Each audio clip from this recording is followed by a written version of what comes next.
咁咧嗱，如果你有呢個龍門架，呢個龍門架啦，咁我哋就可以，如果有兩邊就好啦，可以練到個後膊頭。咁我咧做啲咩動作咧？做一個向後水平向拉嘅動作。咁咧個重點係將呢兩嚿嘢 set 到 balance 嘅，低過你個膊頭少少啦。咁咧我就會係拆晒啲嘢㗎啦，我淨係翻扣嘅啫，用手揸住佢，小心吉手啦，用手一手套到啲人。咁揸住嘅時候咧，兩邊交叉手揸啊，咁咧埋呢邊。咁咧我就中意咧兩隻手，我 starting 係咩咧？我兩手打咗交叉先，將後膊頭 stretching 咗先。之後咧，我將個膊頭向前推，令到佢個後膊頭個 stretching 會再大啲嘅。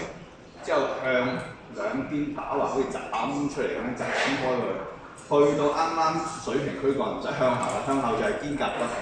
啱啱水平軀幹咧，就係都係後膊頭主導咗嘅，做邊啲個動作嘅。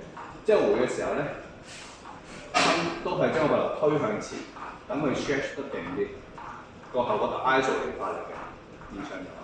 之後就打咗交叉之後就再做第二下，之後去到水平位置，之後就再回翻落嚟，全程個膊頭都向前推出去，係啦，咁你就會感覺個膊頭 isolate 發力得好犀利嘅，咁但係好多如果適合你自己嘅重量去做10下啦，10下啱啱好 fair 啦，咁就可以將你個膊頭玩大咗。